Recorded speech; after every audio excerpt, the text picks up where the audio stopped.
Ku në zonja zotëri.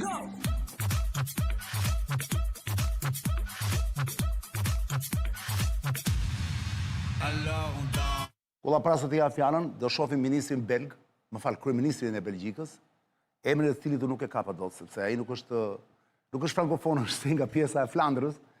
Është flaming. Ë? Është flaming. Flaming, po, pa, dhe nuk i ka dot emrat e këtyre, kam shumë të vështirë. E ke, ma do vanish pak emrin? A quhet kulla. Aman morbur, edhe Belgjika reagon. Quhet Bart de W. Wever. Wever. Bart de Wever. Bart Wever. Bart Weveri. Po shiko sa tipi lezeshëm është dhe i thot, si mu ta bëjmë ne këto, thot, i mbajmë, thot, pasurit, thot, Rusisë, thot, ato që i keni blokuar. Po kjo s'ka ndodhë, thot, në asnjë luftë botërore nuk ka ndodhë kjo, thot, edhe në luftën botërore nuk ka ndodhë ndonjëherë. Sigurisht s'ka ndodhë. Shiko se i shqetësuar është i shkreti, thot gazetarëve. Je bilet ju të shohim pak. Bart Wever. Bart Wever. Kryeministri i Belgjikës. This seems to me the first step. If you want to take an important decision, this has never been done. Even during the Second World War, we didn't do this. So it's not a detail. The first step seems to me that you present the legal basis for your decision. I haven't seen it yet. Do na i ç'bëhet. Tani Macroni, me përfaqësir Macronin, besoj do të jetë partizani numër 1 në Bashkimin Evropian, që thotë vetëm ai, janë dhe ca tjerë. Mund të jetë dhe Mersi dhe ky edhe Holanda dhe jo, anglezi s'është mbë. Ah, dakor. Po kanë kap dhe anglezët besoj në një gjë. Po sigurisht po. Po. Ç'a ishte po? E tha shumë bukur. Ne aktualisht kemi pulën në kafaz për aparat ruse dhe përdorim vezët, interesin që prodhojnë fondet e pezulluara. Po. Nuk mund ta shqyejmë dhe të hamë punën, nuk lejohet. Ka drejt. Çfarë perle, po shpërkthimi literal ky? Pyta. Da lexoj edhe një herë, shumë e bukur. Po sigurisht. Keni parasysh kur filloi lufta në Ukrainë zonës të trinj? Gjëja e parë që sanksionet. Sanksionet, dhe një nga sanksionet ishte që të bllokohen gjithë pasuritë ruse, qoftë kotull bakare, qoftë pasuritë e paluajshme, gjithçka apo jo, kulla. Kudo që ishin në për Bashkimin Evropian, po dhe në Amerikë në atë kohë. Po. Të pezullohen. Të pezullohen. Të bllokohen mo. Po mënyrë. Pra është një lloj sekuestrimi kulla apo jo? Po, sekuestro. Sekuestro. Tani Putini i ka thënë këtyre, ore, qofse ju jo, këta kanë thënë do marrin vendimin që këto para do japim Ukrainës. Dhe Putini ka reaguar, ka thënë, qofse ju bëni këtë, lufta është e sigurt. Po, se s'mund ta bëni këtë punë. Po na shpallni luftën dhe do Po çfarë perle dhe ky belgu më burse, belgat, shiko, belgët siç duken të parëndësishëm. S'janë të parëndësishëm. Kuptimi që se nuk është se kanë ndonjë peshk, kush e di çfarë, më thjesht kanë komisionin atje në Bruksel, vetëm kaq edhe janë qendra edhe NATO. Të kanë bëjë edhe NATO, nuk janë. Po pra. Ne aktualisht thot kryeministri belg, kemi pulën në kafaz. Pula në kafaz janë parat ruse. Dhe përdorin vezët, pra interesin që prodhojnë fondet e pezulluara, nuk mund ta shqyejmë, thot, dhe të hamë pulën, thot, nuk lejohet. 80% e fondeve të Bankës Qendrore ruse e kulla, në Europë ndodhen institucionin bankar privat Euroclear në Bruksel. Po. Ky nuk është institucioni i Bashkimit Evropian. Dhe Belgjika rrezikon gjyqjet të humbura në arbitrazh nëse këto lek i jepen hua Ukrainës. Asnjë para nga Banka Qendrore të Shteteve që njihen nga OKB nuk mund të sekuestrohet. Fjala jote kulla. Tani kur hyn në aventurat nuk kanë limit. Dhe kjo aventura në cilën, sepse ki parasysh qofse do të bëhej marrëveshja 2 muaj pas fillimit luftës në 2022 në Stamboll, marrëveshja që donte në atë kohë kryeministri i Izraelit i kohës edhe Erdogani, sot Ukraina s'do të kishte humbur gjithë ato territore, s'do ishin vrarë gjithë ato njerëz dhe nuk do flisnim, s'do ishte shkatruar gjithë ajo infrastrukturë e tjerë. Këta që i thanë Ukrainës vazhdoj luftën ti se na ke ne dhe do t'japim ne para e armë. Ndërkohë këtë e tha dhe administrata e kaluar në Amerikë. Po pra po, këta që i thanë, ta që i thanë tani, ta tani nuk i përgjigjen dot ekonomikisht. Normal. Ukrainës. Trumpi më duket se ashtu, Trumpi më duket se hoqi dorë apo jo.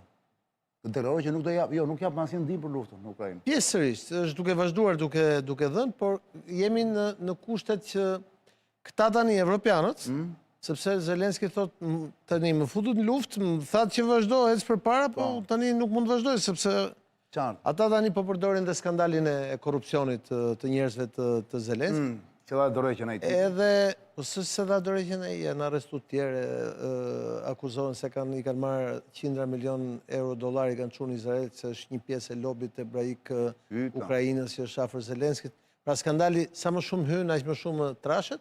Dhe këta tani kanë Pra ka dalë shejtani nga shisha dhe atje ku. Po ka kohë që ka dalë shejtani nga shisha. Edhe atje tani i kanë thënë këtij që ne do marrim parat e ngrirat, asetet e ngrira ruse dhe do t'i japim ty për rindërtimin dhe për ekonominë. Po kush është iniciatori? Kush ka thënë këtë? Komisioni, se ti... E ka fjalën kush ka artikuluar për herë të parë? Komisioni, pra, Komisioni Europian, pra... Von der Leyen, princesha?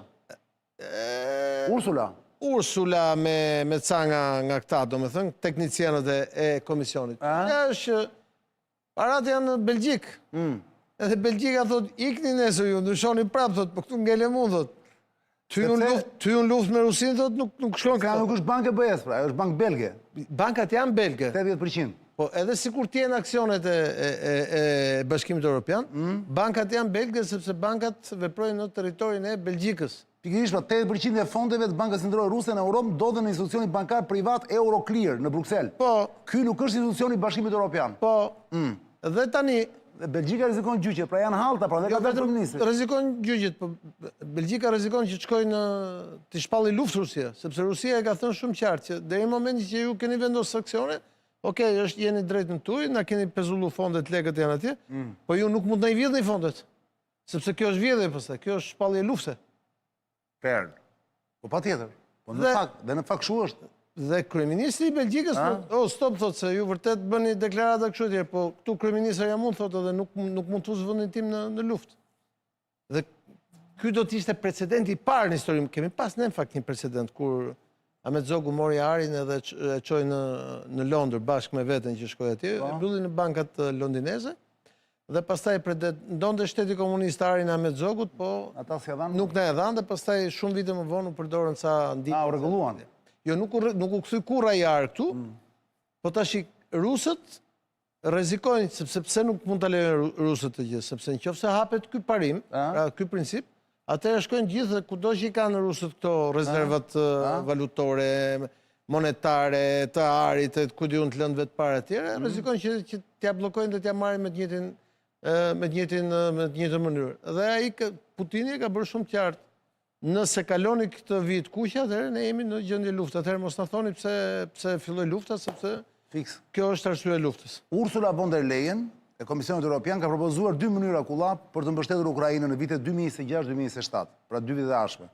Ose do marrin një huaj 100 bilion 100 miliard, po. 100 miliard euro duke vendosur kolateral buxhetin evropian, pa prekur parat ruse në Euroclear, por gjë që kërkon unanimitet në Këshillin Evropian 27 vende. 27 vendeve që është e pamundur. Ose do përdorin fondet e Bankës Qendrore Ruse të bllokuara, gjë që kërkon vetëm 15 nga 27 vota në Këshill. Nuk duhet unanimitet për të përdorur fondet ruse, pasi Komisioni dhe traktatet e funksionimit të BE-s e njohin ligjërisht si modifikim të politikës jashtme. Atëherë, bëu gati çan se ditën që ndodh kjo gjë, ne jemi zyrtarisht në luftë me Rusin. Po këta nuk janë të çmendur që të përdorin fondet ruse apo jo? Janë të çmendur thua ti? Ata po e thonë që do bëjmë ti thuaj të çmendur. Po shumë gjëra thuaj që do bëhen okulla, po edhe nuk bëhen. Kjo është linja e kuqe. Ai ka thënë, siç e tha kryeministri i Belgjikës, kjo s'ka ndodhur as luftën e dytë botërore me Hitlerin dhe me Gjermaninë. Normal.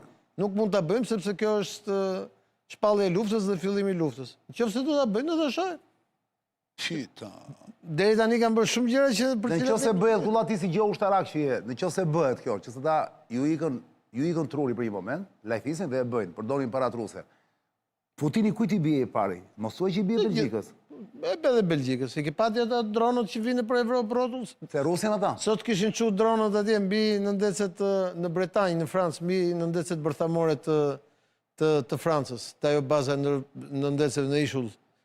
Baza në ndecet. Po tallesh? Jo, s'po tallen. Klami ditës. Çfarë thotë kulla, lexoj çik. Nxjerrë edhe një herë jo. Po s'ma theor. Asetet ruse në Belgjik, çfarë thotë kulla se mbi projekti? Asetet ruse në Belgjik, shefja e Euroclear thotë se nuk e përjashton mundësinë e paditjes së BE-s nëse sekuestrojnë fondet. Gallat. Belgjika do paditësi Bashkimin Evropian. Po pra, sepse është bankë belge ajo. Po. Euroclear është bankë private. Po një gjë nuk kuptojmë, pse 80% e fondeve ruse janë te kjo bankë, nuk e kuptoj dot fare. Po se di, është çështje teknike, nuk mund të jap shpjegim për këtë gjë. Po çështja është që nëse ata marrin një vendim, ky është Kjo është linja e kuqe, domethënë. Ky kush është ky? Lexohet çik, kulla? Bankeri më i lartëzuar thotë se BE përballet me 50 vjet gjyq nëse merr asetet e ngrira të Rusisë. 50 vjet gjyq thotë ky pa, po ky se Ky është teknicien banker. Banker, po. Ai ka thënë kjo është linja e kuqe këtu, pastaj na keni shpall luftë, do hym luftë. Trumpi nuk pritet të bëne koment rreth këtë çështje? Të bëj, ai ka bërë marrëveshjen për asetet e ngrira në Amerikë, mes Amerikës dhe Rusisë. Një nga gjërat që u diskutuan. Nuk i ka lëshuar as Trumpi. Jo, po nuk Sekwestruar ai. ka thënë që do t'i përdor. Do ja jap Ukrainës. Qartë. Më vjen mesazh kulla ku më thon nuk janë budallë një rusët godasin shtetet europiane të NATO-s. Thjesht do humbin në gjyqje dhe rusët do fitojnë 4 fishtat. Scott Bessent ishte dakord shefi i thesarit amerikan sipas von der Leyenit. Pas ka qenë dakord dhe ky. Ta shohim. Unë nga presidenti Trump nuk e kam dëgjuar këtë gjë. Edhe nga këta kryeministrat e vendeve anëtare, për shembull dhe kryeministri i Italisë ka thënë kjo është ide e çmendur, për ato të Hungarisë dhe të Slovakisë nuk diskutohet, kështu ta shohim se kush është ai trim sa të na fusin luftë me Rusinë. Ja kanë komunikuar administratës amerikane e pritën mirë thot. Kush? Këtë ja kanë komunikuar për administratën amerikane. Po jo më burr tash se ka deklarata të hapura nga ana amerikanëve që janë kundër për këtë gjë dhe një nga pikat që kanë diskutuar në Alaskë ishte pikërisht kjo. Po vetë vendet anëtare të BE-s janë kundër kësaj gjë. Qatë. Ledio, na kanë bërë dhe çere kora me kullën. Që do thot, plaset fabura e fundit për sonte me kullën.